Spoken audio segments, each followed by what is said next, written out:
What's up, guys? Welcome back to the Bianconerizone for another pre-match. It's a pre-recorded one. And why? Because I'm gonna do a special live on Allegri's weird, I'm gonna call it weird, interview or whatever it was, chat with the Corriere della Sera. So this preview is gonna come out after the live, so I'm not gonna really discuss all the quotes he said in the interview in the newspaper. I'm just gonna discuss the quotes he said in the presser leading to Monza. I'm gonna talk about the Monza game. This video is coming out after the live, so if you watched the live, you probably knew what I said. If not, you can go and back and rewatch that live. But yeah, Monza, let's get straight into it.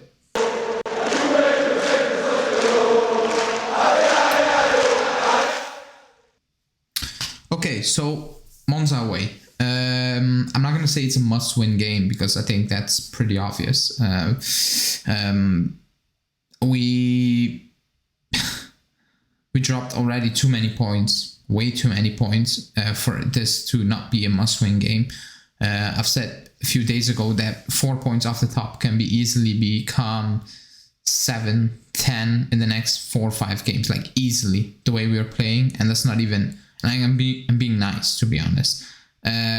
So you need to win that game. Like there are no excuses. I don't want to hear anything about injuries. I saw a lot of people do make injury excuses. We are playing freaking Monza.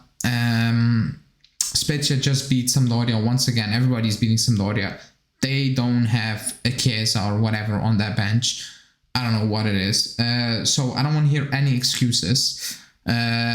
We just need to win. But talking about injuries, Allegri gave an update, or like an update.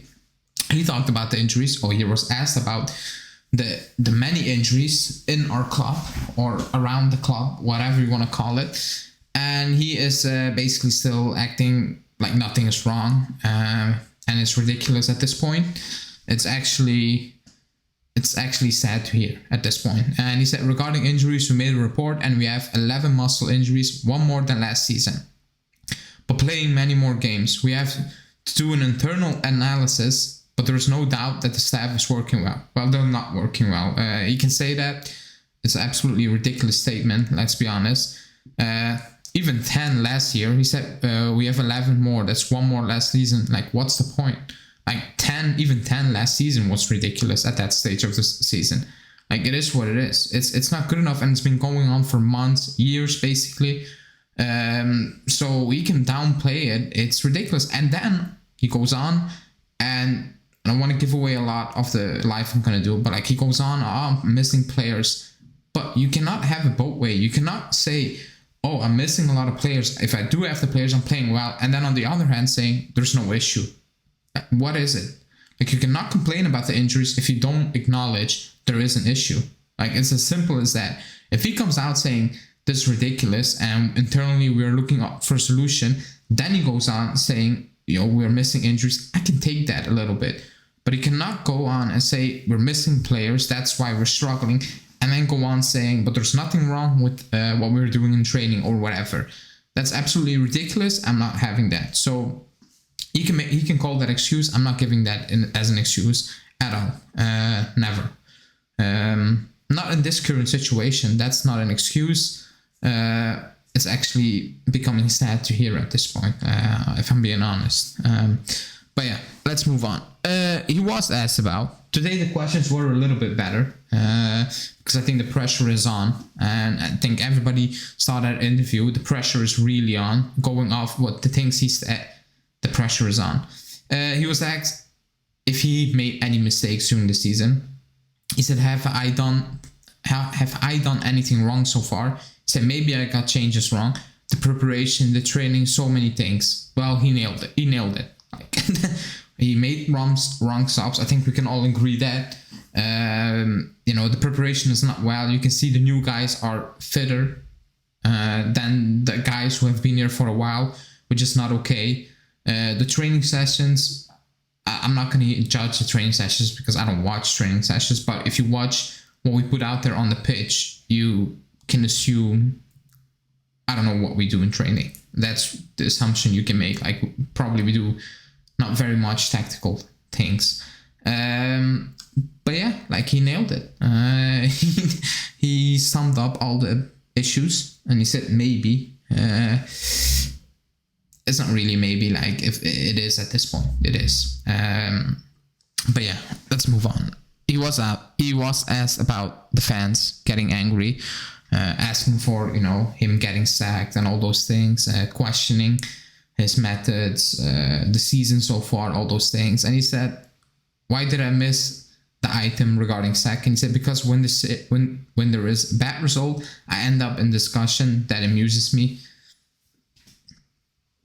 That's how coaching goes, Maybe not at 1 or 2 bad results, but if it's bad result after bad result, that's how it works. Like, he thinks it's funny, or it amuses him. It's a reality. Like, that's how top sport works. If you're coaching a team and the results are not going well, you're going to put up for discussion. And at the end of the day, you're going to get sacked. Why?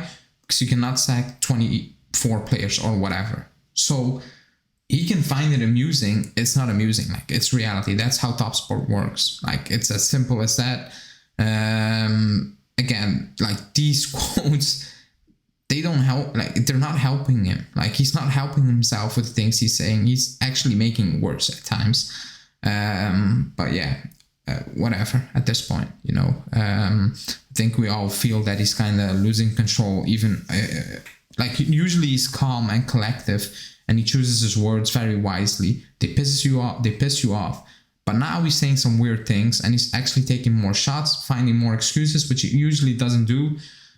Usually protects his player, overprotects his player, and now at this point he is doing the complete opposite of protecting.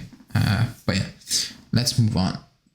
Then he said, the more we feel sorry for ourselves, the worse it gets. This is the philosophy of my life.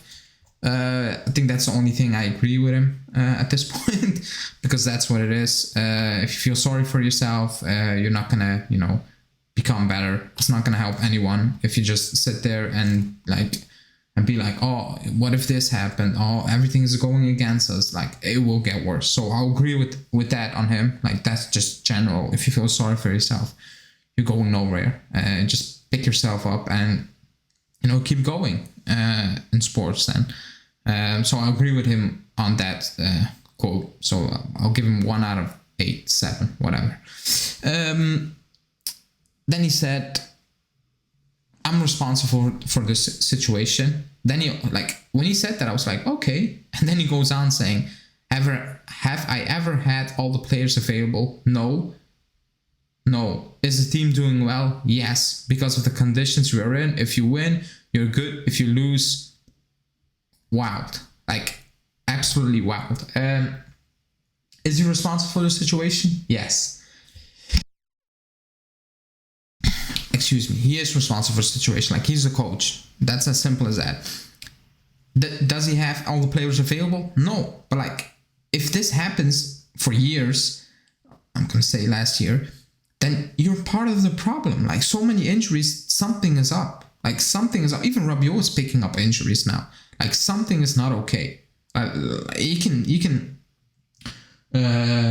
sprinkle whatever on it, like fairy dust, to make it sound, not as bad. It's bad. So again, going back to what I've said at the start of the video, you cannot say, I don't have all my players, and then also moan about it, and then go back saying there's nothing wrong with the injury crisis. Like, you cannot have it both ways. Just admit something is wrong. Then I might give you, okay, the injuries, but fix it. What is wrong? It's ridiculous. Then he says, is the team doing well? Yes. No, it's not doing well. Even not under certain conditions. He's talking absolutely rubbish. He's talking rubbish. We play piss poor football. You struggle to beat Sampdoria, Salernitana, name it. That's not doing well. I don't know which world he's living. Even with the squad he has, that's not doing well. The way we play, it's not doing well. I've actually no idea what he's talking about. He cannot be serious. Surely he cannot be serious. Surely he knows he's absolutely lying. But like a lot of people would respect him more if he just comes out saying what we're doing now, even with the players out, it's not good enough. And just say that, because everybody sees it's not good enough. It's just not good enough. You don't need Di Maria and Pogba or Chiesa to beat Salernitana at home, or Sampdoria. Spezia are doing that. They don't have those players. They don't have those players even injured, like, period. They don't have those quality. They don't have the quality we have with the current squad without the with the injuries. So it's absolutely ridiculous what he's saying. It's a weak excuse. It's actually an embarrassing excuse for a club of our magnitude. It's as simple as that. And then he goes on talking about the system, saying, oops, let me get that up here. To give continuity to a system of play, you also have to have the players available. We don't have a system since last season, so even if the players come back, there will not be a system. There will be maybe a type, like, people say, oh, it's the same style of play. Okay, but like, it's gonna be relying heavily on individual brilliance, and I'm gonna talk about it during the live. He relies heavily on individual brilliances. Now, Ancelotti does the same thing, but he has certain patterns of play. Like, when they are on the counter, they are deadly. When we are on the counter, we are absolutely clueless. So even if you rely on individual brilliance, you still need some sort of, whatever you want to call it, like system, like name it, style of play, type of play, patterns, whatever. You need that in football.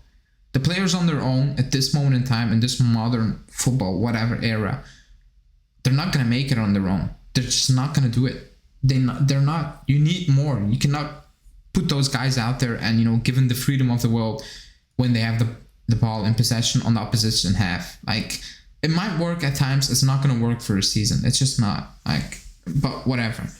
And then he speaks about Monza. One quote.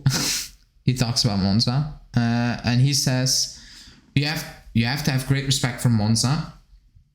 They've always played good games at home. They have good individual qualities." That's what he said. I'll give him that they play tough at home. I'll give him that. They do play tough. They lost. Like, they have 1 point. And that's at the end of the day, they have 1 point. They scored like 4 goals maybe, or 3. They conceded 14, 15 goals. They have 1 point. They picked it up away to Lecce, I think. They did play tough opponents. They play Atalanta. They played Torino, which I think is a tough one. They played Udinese, who were doing well. Did they play Roma? I'm not sure if they played Roma. They played Napoli. I know that. I think they played Roma also away from home. I don't know. But they had a tough schedule. It wouldn't be a shock if we just walk in and, you know, we don't get the job done, you know, basically. But there shouldn't be an excuse. Like, you need to be, like, if you cannot beat Monza, then what are we even doing at this point? Like, if you cannot beat Monza tomorrow, like, what are we doing as a club? Like, what are we actually doing as a club if you cannot beat Monza? And, you know, nobody would be shocked if we don't beat Monza. Let's get that out of the way. I wouldn't be shocked if we don't beat Monza. But, like, still, I would be still sitting there and be like, what the hell are we doing over here? Like, what's the plan? What's the point? Like, what direction are we going into for the rest of the season? Because Chiesa's not coming back soon. Pogba's not coming back. If Chiesa is coming back, he hasn't played football for over a year.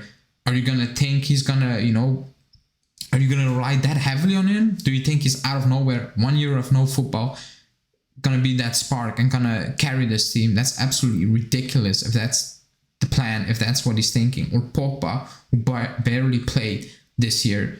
Like, it's absolutely ridiculous to assume that if those players are back, we're just going to click and play fantastic football. Not even that, just dominate games. Win games. It's absolutely ridiculous. I hope that's not the case. I hope that that's not what they're relying on. But you never know with this club and with Allegri at this point. But they do have some fine players, Monza, like Rovella, Pessina. Like, they have a decent squad. Like, they should be doing much, much better like us, but they're underperforming with the players they have. But they will put us in trouble tomorrow. Romeo predicted a lineup. I'm going to read it out as it is. It is as a 3-5-2. I don't believe it's going to be 3-5-2. But according to Romeo, it's Perin in goal. Chesney is back, but it's still Perin. Bremer, Bonucci, Danilo back 3. De Sciglio, McKennie, Paredes, Miretti, Kostic, and Di Maria Vlahovic up top. I don't think it's going to be that. Milik is out, red card. Cuadrado is out. Allegri is out, red card. Locatelli is injured. Rabiot is injured. So yeah, that's basically the squad, and we have no one on the bench. I will give there's nothing coming off from that bench. Like, you need to play a very good game, solid game, because looking at that bench, there's nobody coming from that bench and change that game. So you better get it done with those players out there. You know, you better get the job done as soon as possible, because the moment you keep them in there, they will go for it. They have nothing to lose, like absolutely nothing. They know we're struggling. They're going to go for it also. They're not going to sit back for 90 minutes. They're going to go for it. They have nothing to lose. It's like not a throwaway game. It's Juve at home. Like, usually as a team in that position, you're not going into the season and you're like, oh, that's the must-win game or whatever. Like, if you pick up a point, great. But like, they're going to go for it. And why wouldn't they? I never predict losses on the show. I've said it many times. So I'm going to say 1-0 win Vlahovic. But I don't believe what I'm saying. I don't think we're going to win. I just don't see how we're going to win. I just don't see it. I have no idea how we're going to win. The way we play, it's not encouraging. It's frustrating to watch. Like, I have absolutely no idea how we're going to win this game. Like, I just don't see a scenario how we're going to play well enough to win that game. Looking at that lineup, also looking at what we have on that bench, the way we are performing, like players, leaks now, not being happy, players discussing, you know, decisions Allegri makes on the pitch in front of the world to see. Like, it's a mess at this point. Pressure is big time. I think we will struggle, and I don't think we're going to win that game. I don't believe that. Like, I just don't see it. I have no confidence in this team at the moment. But let me know in the comments what you think, if you're going to win that game. Let me know the prediction you guys have. Before I wrap it up, again, the site is up and running. Two people already applied to write for the website. Everybody's welcome. You can write whatever you want. Opinions, tactical stuff. If you just want to write news pieces, whatever. If this is your chance, that's basically how Julian and Justin got involved at the beginning. So if you want to do that, reach out to me on Twitter, Instagram, the main account on Twitter, Instagram, whatever, and we can sort that out. Then like the video, subscribe to the channel. Tomorrow, post game, Julian will be live for the max reaction. And then, yeah, that's it. Thanks everybody for watching. Like the video, subscribe to the channel, and we will see you back later today, tomorrow, depending on when you're watching this video. Ciao guys.